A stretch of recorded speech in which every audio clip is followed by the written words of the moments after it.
Kanglai wari na chombu tabiriba miyam pumnamakpu ahanmamaktada ikai kumnabaga loinana ikok nona khurumjari. Punga wari simbuldagi inak khunbaga lairabaga onaba haiba wari ama amuk taminasi. Thaina mamangaida khungang amada yamna lairaba nupa ama lairamboire. Magi nupidu masak phajabada haningai leitaboire. Nupa aduna chingda kaduna sing chaluraga madu yolaga sieng sak leiduna makhoi anita tarak yamna wana nangna hingjaboire.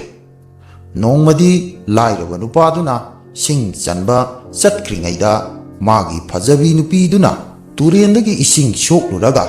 karakpada laibak adugi phamnaiba angom ningthauga hek mayok narura boire. Nupi adu ubada angom ningthaudu pumsum hek sumat kredo asumna hairak boire. Phaja kreda kanagi nupi bu oigaba asigumba nupi amatang aigi nupi oiba phangjaradi aisya onthokna nungai khranida mimangdo onthokna lemja khranida mafam amatangdi khangdoktaba yadre. Asi hairaduna angom ningthauna sagoldagi kumtharaga manai singa loinana nupi adugi matung innaduna lairabagi yumduda sanglak poire. Aduga ising khajikta thakke haibadagi nupi aduna imungdagi khujai ama ising haptuna puthoraklaga ningthau manai angambaduda piraredo. Angom ningthauna ising thakpa loiraga asumna hairak poire. Ibema nangna ngasi aibo ising pithakpa asida aihak pumpen penkre. Aihak ningthaugi manai angom ningthau haibaduni nangna apamba amata hayu soidana pige. Hairakpada sakhenbi nupiduna khumlak poire. Nanai aidi icham chambi nupini aigi nupa lairabana nungtigi sing chanduna thakpiri. Ngasi aigi ikuttagi ising kuya amatam ibungo angambana thakpi khibasi nanaigi laibak phagani sidagi henba kari amuk laikhigani. Asumna hairak labada angom ningthauna amuk hairak lami. Ibema aduk ningthi jabi nahakna laira konda pattuna mangba pamui aiga loinana yaifa konda lairurasi haibabu angambagi wasi tabada nupi adu yaningredo. Adubu hatu chatkibada miyam mamangda phajadaba laibana nupi aduda angom ningthauna oram pumnamak taklamledo. Madudagi angambadu sagol tungduna manai singa loinana mayum yaukredo. Angambana taklambagi matung ina masak phajabi nupina ahingda magi nupa lairaba singjanba aduda hairak poire. Nupa nahak sing chanbasi toklo chingman haibasi sa kaigi mafamni adugi saruk ina khunbagida chatlaga silangurasi hairakpada wa asi tabada nupa aduna shauraduna marai yetnarakpadagi mamai thangda khut thoknaraktuna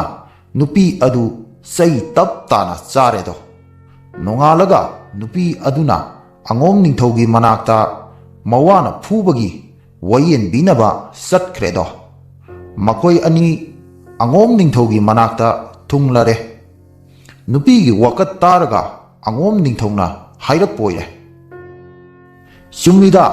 nongmagi sing chaluraga chaba haibasi asoiba numit soidana lakani tokpana phai. Hairakpadagi thabak su nomduna hingjaba mibo hanthana yengbi haiba wakhalda puraduna hairaklammi. Su nomduna hingjaba aikhoida su nomganu takpiriba asibu angambagi kari puksel kawbage. Aikhoi anina angambagi mafamda chak chara amata chajage haibada lemna khak pijaningloi. Suja nomjaraga tanjaba iraldi asengba iralni. Thabak su nomba haibasidi mioiba aikhoigi hauna sani haina hairaklabada wa asi tabada angambana amuk hairakpoire natu thiraga mabu thakpa ngamdrabadi khaina kho nangi nupisina aigida laige hairabadi thabak tawrasu tawdrasu laisanu thabak suwa pamba nangbudi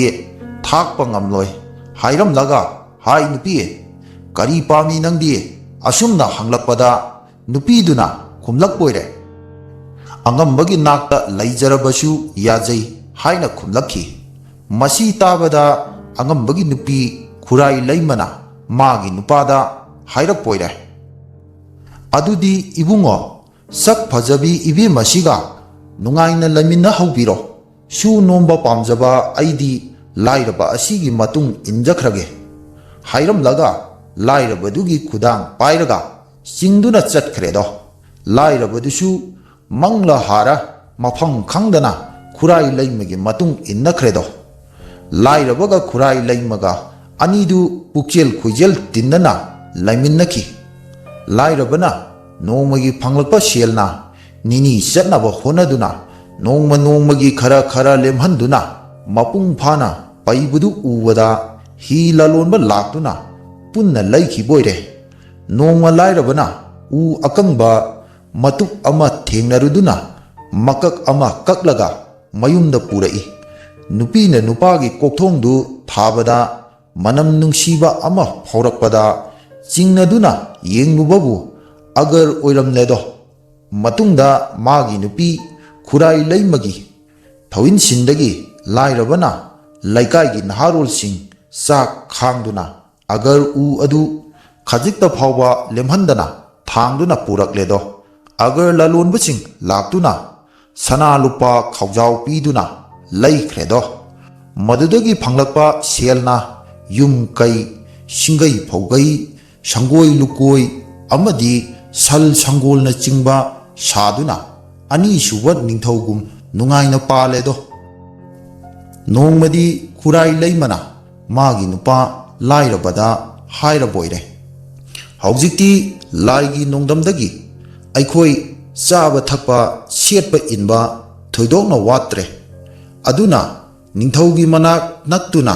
mingchat tanba ngambra yengbiro matik chaba phijet laiteng tawbiduna sagol tonglaga numit kudingi wayel sangda kabiyu laibak ningthongna wayel thogdada machi amada tuminna phamduna tabiyu madudagi lairabana magi nupina haibadu induna numit kudingi changan chaduna wayel sangda sagol tongduna hek hek chatpoire wayel sangi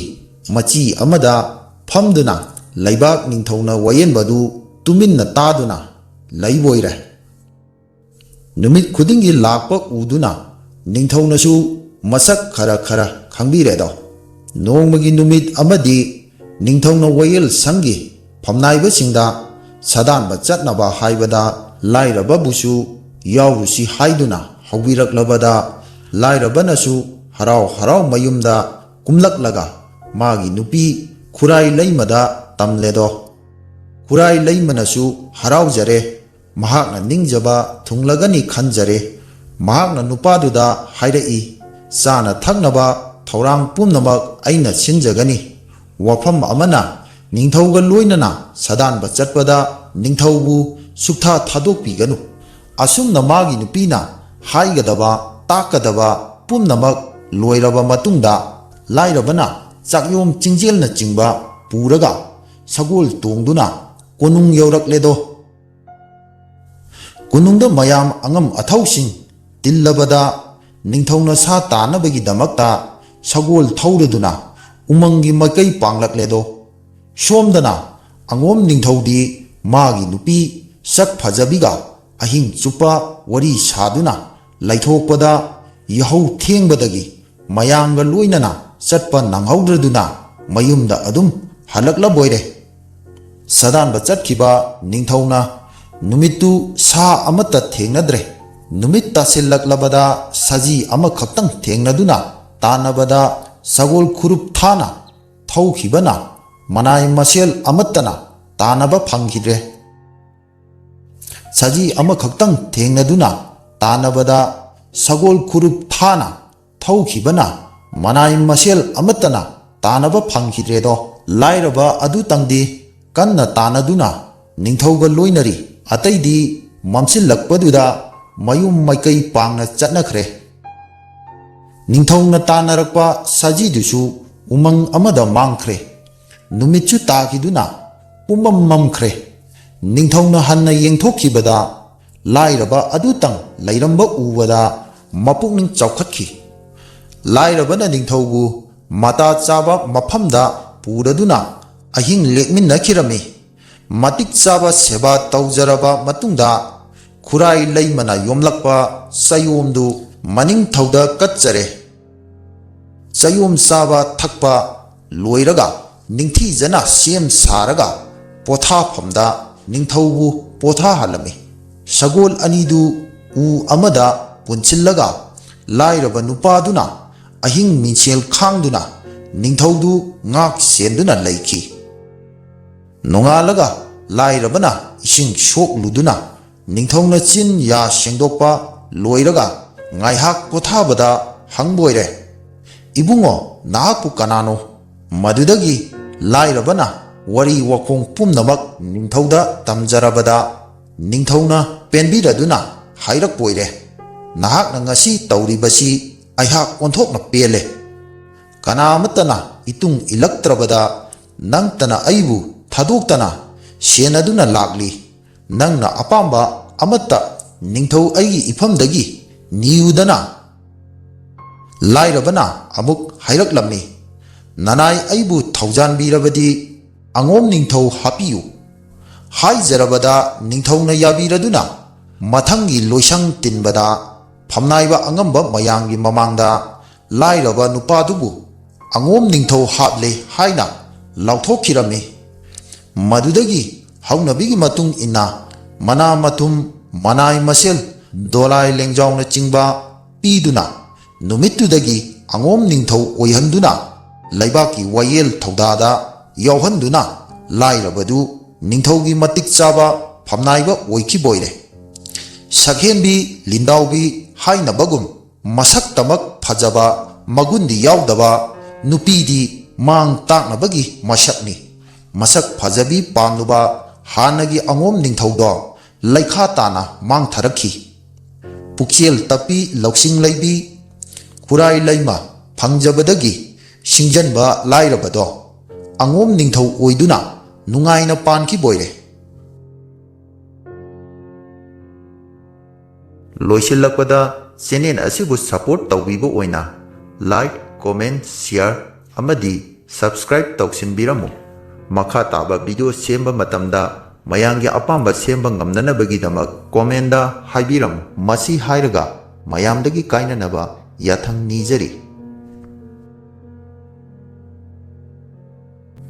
ꯋꯥꯔꯤ ꯑꯁꯤꯗ ꯁꯣꯏꯈꯤ ꯂꯥꯟꯈꯤꯕ ꯑꯃꯗꯤ ꯋꯥꯍꯩ ꯋꯥꯇꯥꯗ ꯅꯨꯡꯉꯥꯏꯇꯕ ꯌꯥꯎꯔꯒꯁꯨ ꯉꯥꯛꯄꯤꯅꯕ ꯍꯥꯏꯅ channel ꯑꯁꯤꯒꯤ ꯃꯥꯏꯀꯩꯗꯒꯤ ꯑꯃꯨꯛꯀ ꯍꯟꯅ ꯍꯥꯏꯖꯔꯤ